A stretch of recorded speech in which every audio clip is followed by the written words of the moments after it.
Hi, everybody, and welcome to the Dr. Psych Mom Show. Today, I'm going to talk about the stupidest mistake young men make when dating. What's good for the goose is good for the gander, and I previously discussed the stupidest mistake young women make when dating. So if you didn't listen to the prior episode, you certainly should.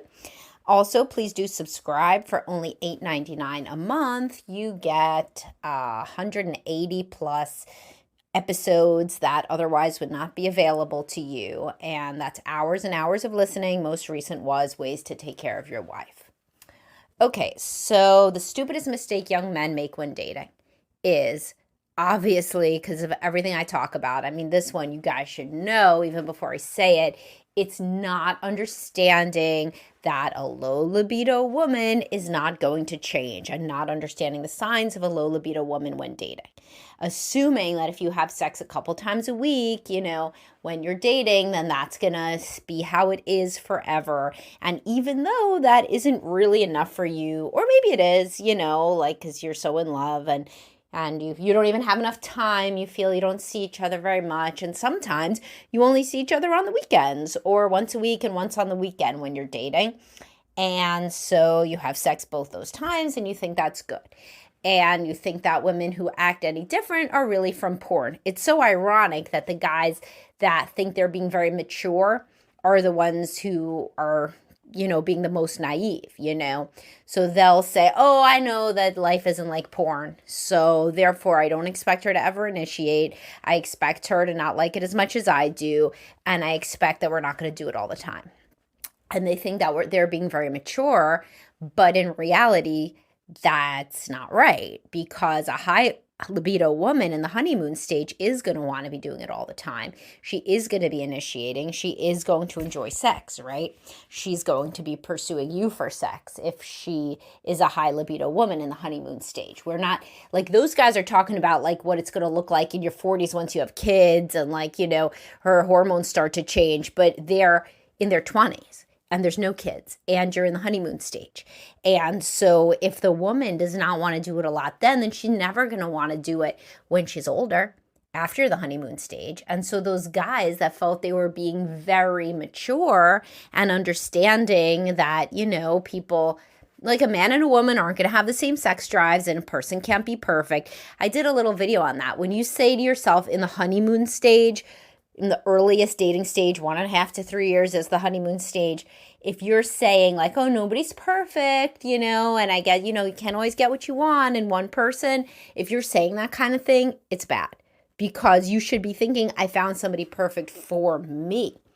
I mean, you're not supposed to leave your brain at the door, I mean, you're not supposed to just utterly be an idiot and think that this person is completely perfect and has zero flaws. Obviously, that's crazy, and that's if you're like 16 years old and you're in love, maybe you feel like that. But, an adult of any sort should be able to at least see that the person has some flaws. You have a brain, but it's not good to be on the other side either and see all the flaws realistically and kind of push them down and be like, well, okay, so they're not sexual enough, or they're not smart enough, or they're not pretty enough, or funny enough, or whatever, fun enough. And so it'll be okay because you can't get everything.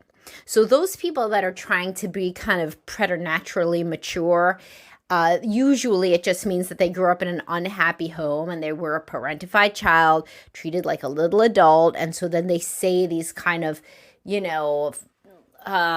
quote, mature sorts of things that are actually very wrong and cynical, but they don't see it. So like an 18-year-old guy should not be saying, well, you can't find everything in the same person. Yes, you should feel like you pretty much can, and you wouldn't barely even notice if you're really in love that she's not, as smart or as, whatever, she's not going to be a supermodel. Instead, she's just a pretty girl. Like that stuff wouldn't really come up to the surface. Yes, intellectually, you would know your girlfriend's not a supermodel, but emotionally, you would feel she's the most beautiful girl in the world. Intellectually, you might know that your sex drive is higher than hers, but in the moment you guys are having amazing sex and she's initiating it and she's being sexy and all of this and that.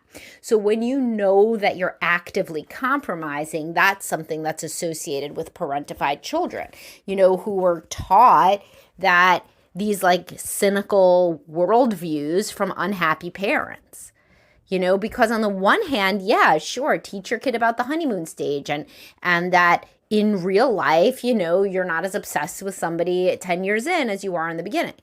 But like on the other hand, only very, very unhappy people specifically train their children to think like everything starts out as a compromise, nothing is really ever fully happy, et cetera, because those people are so unhappy themselves. So I've discussed this in my episodes and posts and stuff on signs that your partner will stop enjoying sex. And they're usually that they're squeamish. They don't really like to do it 2 times in a row or even 2 days in a row. They don't really initiate. They don't have fantasies. They don't masturbate. They look down on sex. They say negative things about sex, and all of these, a lot of guys, so there's 2 kinds of guys. There's some who had 0 experience. They were raised super religious, so they have fucking no clue about anything, and they never had a previous sexual partner, so they just assume in the way that I told you, oh, women have less of a drive than men, and that is what it is. Then there's guys that did have experience with sexual women, and women that seem to like it, and to be, physically, also comfortable with physical touch, which, the low sex people usually aren't, and like to cuddle and kiss and all of that. But they are drawn to a difficult situation. Like they are the ones who are the parentified children that are drawn to women they have to take care of in some way or that are going to make them suffer in some way. And suffering resonates and it makes sense of their experience. They feel like they were raised to suffer. They suffered as kids, and they were raised by parents who felt that they suffered and were victims of life. And if that's how you feel, then instinctively you get into a situation where from the very beginning you want something you can't get. This is how these guys end up with women who never went down on them ever, not even when dating, or never initiated sex literally ever, or never had an orgasm, And that's not the guys who just stumble into that situation, especially if they previously had experiences with other kinds of women. These are the guys that it just makes sense to them. It's not something they articulate or something that they're conscious of course, but inarticulately, subconsciously, they are drawn to a difficult situation where their needs will never be met because they didn't get their needs met in childhood. So if you were always yearning for the love and approval of a parent and it never came, then that's a very comfortable feeling to be attracted to a woman that can never give you what you want. And of course, this isn't just in the sexual sphere, even though that's what I'm talking about here.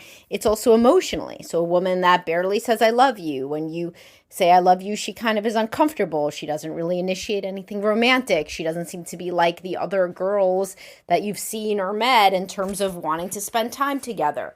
This is the classic avoidant wife in my podcast about avoidant wives.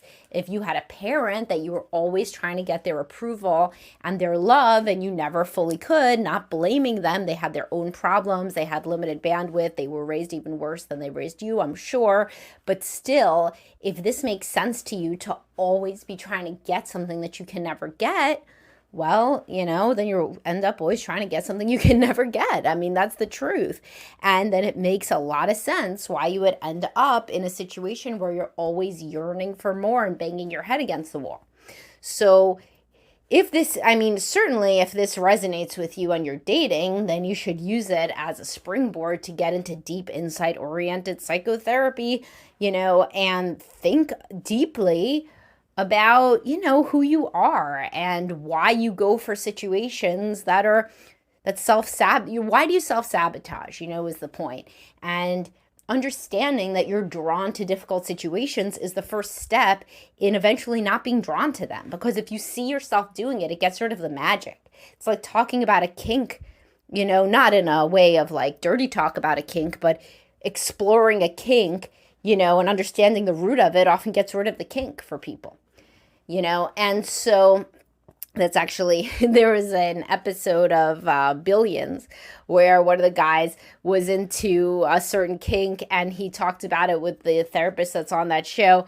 And then he didn't have it anymore, and he was kind of disappointed. But that's, when you know what's behind the Wizard of Oz, then you can't believe in it anymore. It's not as magical. So it's the same kind of thing. The magic of the Ice Queen woman that you fantasize is going to turn into a loving, attentive wife, that'll go away if you understand where it came from. And frequently it comes immediately from your mom or your dad. It doesn't have to be the same gender person, as I say all the time. So this therapy can really help you understand why you're drawn to these situations. If you're already locked into this because you already made this mistake as a younger man, then again, therapy can help you figure out what you want to do moving forward, and couples therapy. Because a lot of guys in this situation, as you may realize from my description of them, don't think that they deserve any better or that any better is possible. So they never actually say to their wife, hey, I want to have more sex. We need to get into therapy. We don't really connect. We kind of have this bloodless relationship and I'm not okay with it anymore, and they'll say, oh, my wife would never go into therapy. And I'll be like, did you ask? And they're like, no, she just doesn't like therapy. She just looks down on it. Oh, big shit. She probably doesn't want to get divorced either. So if it's her talking about randomly she doesn't like therapy versus that you're going to leave her, but you would have to get to a place where you could actually say something like, my needs have to be met in this marriage, anything emotional, sexual, physical, and have some oomph behind it, because it's, of course, she's not going to do anything she doesn't want to do if there's no consequence. It's very, very hard for somebody who's avoidant or sex negative to try to work on those things, and so why would she do it if the marriage was just going to tick along in some sort of comfortable way? And you need to really individually figure out what your threshold is and what you want out of marriage and who you are and what you need. And a lot of people that settle for so much less than a real relationship, they don't think they deserve more. And that's why I encourage you to go into therapy to figure out the origin of those self-esteem issues. And frequently when you do that, then that in and of itself moves the needle in your relationship because your partner can no longer coast. And it's not like they're intentionally, maliciously withholding anything. They don't like touch. They don't like sex. They don't like emotion. They thought they found somebody else who was cool with that. And then they would just raise a family together, And because you've not been very vocal, if you're this kind of person, about what you want and need and feel. Except periodically, maybe you'll get drunk and get mad. And then another year will go by with nothing.